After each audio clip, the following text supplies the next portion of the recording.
JEE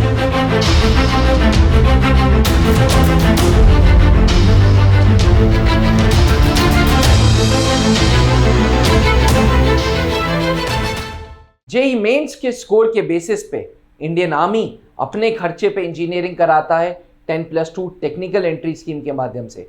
वहीं भारतीय नौसेना भी navy tech entry, navy BTech entry के माध्यम से भारतीय नौसेना के खर्चे पे इंजीनियरिंग कराता है। आखिर इन दोनों में से बेटर विकल्प क्या है, इंडियन आर्मी या इंडियन नेवी? डिफेंस एस्पिरेंट्स नमस्कार, स्वागत है आप सबका त्रिशूल डिफेंस एकेडमी के यूट्यूब चैनल पे। मैं बात करूंगा आज इंडियन आर्मी 10+2 TS ज्यादा बेटर है या navy tech entry, navy 10+2 BTech entry. Video को अंत तक जरूर देखिएगा और वीडियो पसंद आए तो दोस्तों तक जरूर पहुंचाइएगा। ज्ञान जितना बांटेंगे उतना ज्ञान ज्यादा बढ़ेगा। एक जमाने में भारतीय नौसेना कहती थी कि हम सबसे ज्यादा टेक्निकल हैं। जी हाँ, भारतीय नौसेना को ज्वाइन करने के लिए 10+2 में मैथ्स और फिजिक्स अनिवार्य थी, है भी। भारतीय नौसेना को ज्वाइन करने के लिए बीटेक ग्रेजुएशन में होना जरूरी है। तो कहीं ना कहीं इंडियन नेवी को माना यह जाता था कि यह ज्यादा टेक्निकल है, इसलिए भारतीय नौसेना अगर आपको इंजीनियरिंग कराता है तो अपने टेक्निकल ब्रांच और एग्जीक्यूटिव ब्रांच में डालता है। यानी कि कहीं ना कहीं 4 साल की जो आपकी कड़ी मेहनत है वो वेस्ट नहीं जाएगी, वो आपकी भारतीय नौसेना के प्रोसेस में यूज होगी, भारतीय नौसेना को आत्मनिर्भर करने में यूज होगी। वहीं इंडियन आर्मी 10+2 TS कराने के बाद भी भैया वो आपको इन्फेंट्री में डाल सकता है, आर्टिलरी में डाल सकता है, एयर डिफेंस में डाल सकता है, सप्लाई आर्म्स में डाल सकता है। यानी कि कोई निश्चित नहीं है कि इंडियन आर्मी के थ्रू इंजीनियरिंग करने के बाद आप टेक्निकल विंग में ही रहेंगे। ज्यादा चांसेस होती है कि आप टेक्निकल विंग में नहीं रहेंगे। इसका मतलब यह है कि भारतीय नौसेना के थ्रू अगर आप इंजीनियरिंग करते हैं तो जिंदगी भर जो सीखा है उसको अप्लाई करने का मौका मिलता रहेगा। देश की सेवा चलती रहेगी, देश सेवा परमो धर्मा। इंडियन आर्मी, इंडियन नेवी दोनों सबसे पहले आप ये समझ लीजिएगा कि देश की सेवा है, लेकिन कहीं ना कहीं भारतीय नौसेना में आपको एग्जीक्यूटिव एंड टेक्निकल ब्रांचेस मिल रहे हैं जहां आप अपनी डिग्री का सदुपयोग कर रहे हैं।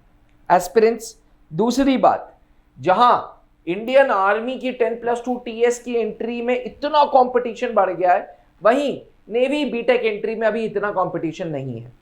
इसलिए नहीं है क्योंकि भारतीय नौसेना आज भी 3rd मोस्ट प्रेफर्ड फौज है। पहले नंबर पे आज भी आर्मी की प्रेफरेंस ज्यादा है, दूसरे नंबर पे एयरफोर्स, तीसरे नंबर पे नेवी। इसके चलते ऑटोमेटिकली आर्मी में कंपटीशन ज्यादा है और ये बात प्रूव हो गई इंडियन आर्मी की CRL रैंक के बेसिस पे। जी हाँ, जेई मेंस का CRL रैंक इंडियन आर्मी ने 2 लाख का शॉर्टलिस्ट क्राइटेरिया रखा, यानी कि फॉर्म्स को शॉर्टलिस्ट 2 लाख और उनके अंडर फॉर्म्स को शॉर्टलिस्ट किया। वहीं अनुमान लगाया जा रहा है कि भारतीय नौसेना 3.5 लाख रैंक तक कैंडिडेट्स को बुलाएगा। साथ ही इंडियन आर्मी 10+2 TS सिर्फ और सिर्फ लड़कों के लिए है। भारतीय नौसेना की नेवी बीटेक एंट्री लड़के एवं लड़कियों के साथ 40 वैकेंसीज के साथ आया है। तो एस्पिरेंट्स, जेई मेंस का स्कोर एक बहुत बड़ा पिलर है, बहुत बड़ा क्राइटेरिया रखा गया है फॉर्म्स को शॉर्टलिस्ट करने का। अगर 2 लाख रैंक तक है तब तो इंडियन आर्मी 10+2 TS के लिए अच्छा है, पर अगर 2 लाख से ज्यादा है, बहुत लोगों के 2.5 लाख, 2,60,000, 2,70,000, 3 लाख, 3.25 लाख जेई मेंस में CRL था, तो आपको निराश होने की जरूरत नहीं, क्योंकि भारतीय नौसेना आराम से 3.5 लाख रैंक तक कॉल लेटर भेजेगा। एस्पिरेंट्स, अपने आप में भारतीय नौसेना चाहता है कि एस्पिरेंट्स को हम बीटेक कराएं और अपनी फोर्सेस को और आत्मनिर्भर करें, अपने फोर्सेस को और डेवलप्ड करें। तो अगर आपकी भी जेई मेंस में 2 लाख से रैंक ज्यादा है और इंडियन आर्मी 10+2 TS में फॉर्म शॉर्टलिस्ट नहीं हुआ है, तो हैरान परेशान होने की जरूरत नहीं है, चिंता करने की जरूरत नहीं है।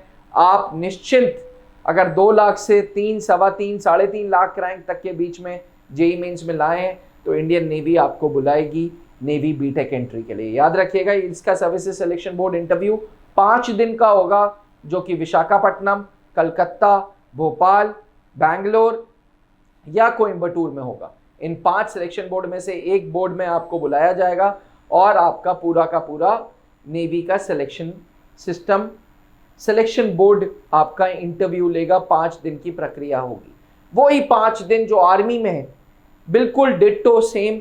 नेवी एसएसबी बोर्ड भी 5 दिन की प्रक्रिया में पहले दिन स्क्रीनिंग लेगा, दूसरे दिन साइकोलॉजिकल टेस्ट, तीसरे चौथे दिन जीटीओ एंड इंटरव्यू एंड 5वें दिन कॉन्फ्रेंस। जो candidates services selection board navy का, नेवल सिलेक्शन बोर्ड रेकमेंड कर देगा, उन कैंडिडेट्स का मेडिकल होगा। अगर आप भी जेई मेंस में 2 लाख से ज़्यादा रैंक लाएं और आपको इंडियन आर्मी ने मौका नहीं दिया है, तो परेशान मत होइए। सर्विसेज सिलेक्शन बोर्ड इंटरव्यूज़ की तैयारी स्टार्ट करिए। त्रिशूल डिफेंस एकेडमी 14 दिन में आपके अंदर पॉलिशिंग करेगा और आपको तैयार करेगा नेवी सिलेक्शन बोर्ड के लिए।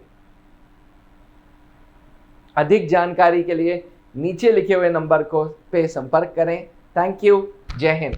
अब डिफेंस एग्जाम क्रैक करना हुआ और भी आसान, त्रिशूल डिफेंस एकेडमी लेकर आए हैं बिल्कुल ही एडवांस लर्निंग ऐप। तो आज ही ज्वाइन करें और स्टार्ट करें अपनी ऑनलाइन क्लासेस।